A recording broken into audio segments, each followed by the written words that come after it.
Get your event logistics wrong, and there is no event. The crowds are arriving, the stage is set, but the lighting hasn't arrived, the sound guys are stuck in traffic, and the caterers are nowhere to be seen.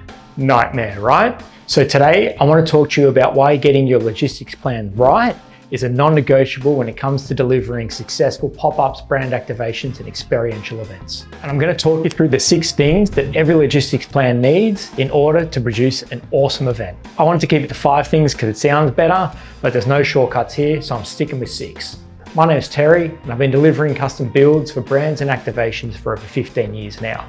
And I want to make sure that your pop-up brand activation or experiential event is as epic as possible and make the process of getting you there as easy as it can be.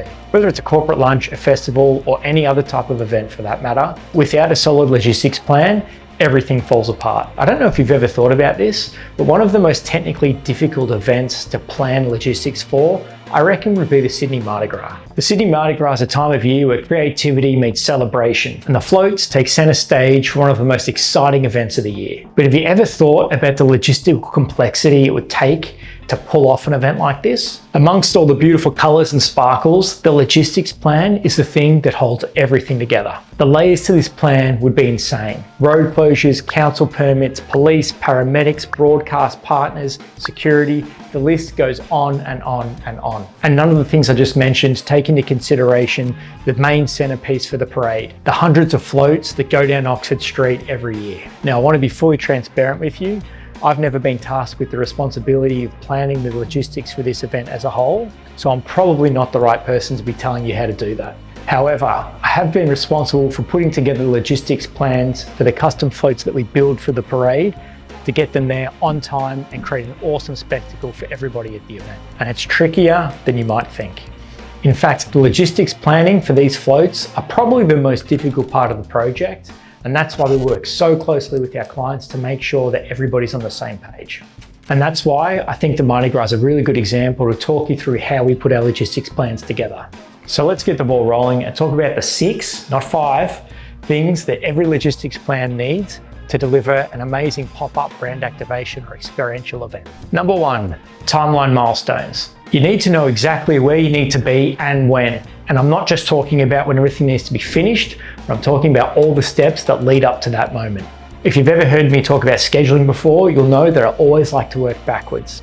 So these are the main key milestones that make up the majority of our logistics plans. When we need to go live, or in the case of the Mardi Gras, when does the parade start? When we need to start the setup, installation, or bump in. Or in this case, what time does the float need to be in the marshalling area so that we can apply the finishing touches? So the Mardi Gras organisers will let everybody know where their float fits into the sequence of the parade. So we need to make sure that we arrive at the exact right time so that we can slot into our position in the line. Can you imagine that if everybody rocked up at the same time or at the wrong time, trying to move floats up and down the streets in the middle of the city? It would cause absolute chaos. The next one is, when do we need to leave the workshop? Something we need to consider here is how long it's going to take us to get from the workshop to site. The next one is, when do we actually need to load the trucks? And here we need to think about how long is it going to take us to actually load them up. And lastly, we need to think about, when do our custom builders need to have finished all of their work? Now, this is a different milestone to when the trucks need to be loaded. For example, if areas of our custom build need to be painted, we need to get that last coat of paint on at least 24 hours before we start loading the truck. If you're loading up anything with wet paint, you're setting yourself up for a horrible day's install. With the timeline milestones covered, let's move on to number 2, transportation and delivery. Now this one can cause a few headaches because there's a number of things we need to consider. The stuff I always ask myself is things like, what type of truck are we going to use? Do we think it's going to rain while we're delivering the custom build? If so, do we have wet weather for the crew and tarps to keep everything covered? What route are we going to take, and are there any height restrictions along the way? Have you ever seen a truck that was too tall to get through a tunnel? It creates absolute carnage on the road. If this happens, not only is your delivery not going to make it on time, but it is going to be late by a number of hours. The time it takes to reverse all that traffic behind the truck while everybody's bumper to bumper, they're pissed off, they're tooting their horns, the traffic controllers are trying to get everything organised, it's just an absolute disaster. And it's something that you want to avoid at all costs. Number 3, staffing schedules. Next thing to figure out is how many people we need for each of those timeline milestones we spoke about before. So working backwards again, the first one might be, how many people do we need while the event's live? So in terms of the Mardi Gras, we need to figure out how many crew we need during the parade.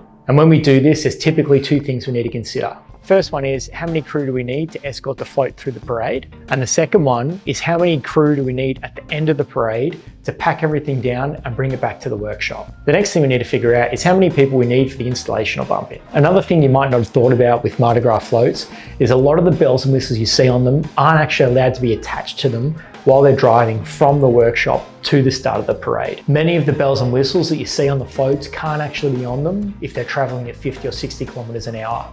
The next thing to think about a lot of the time is how many people do we need to unload the truck once we arrive on site. So if there's deliveries happening from multiple suppliers and you're sharing a loading dock or parking spaces, things need to happen pretty quickly. And if you need to speed things up, you might need extra people. Next thing to think about is how many drivers do we need to get from A to B? Hopefully it's just one per vehicle.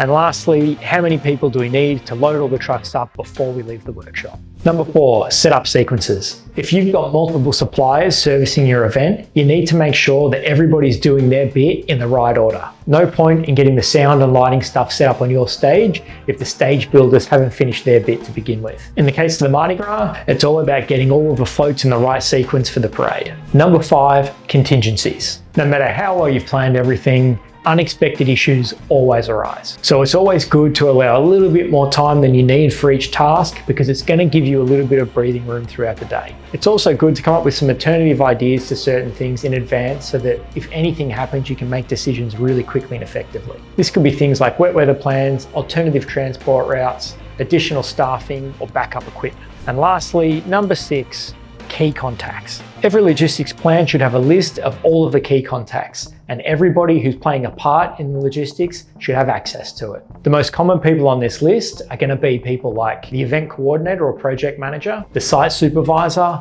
the loading dock manager or security contact on site, the delivery driver, the main point of contact for all of your suppliers, and most likely you. Now I know there's a fair bit there, but like I said before, there's no shortcuts here. Once all these things are all sorted, it's really important to know we're not done just yet. You're going to need to put together another plan for everything that needs to happen once your event's finished. But this one's a little easier. It's pretty much the same plan in reverse, probably with a few little tweaks. Logistics plans might not be the most glorious part of pop-ups, brand activations, or experiential events, but it's one thing that can make or break your project. So if you want your next one to run like clockwork without all the stress and the headaches, feel free to incorporate some of the things I spoke about today and you'll be well on your way. I'd love to know if you thought this information was helpful, so please leave me a comment if you think it was. In the meantime, keep your awesome ideas coming and I'll catch you on the next one.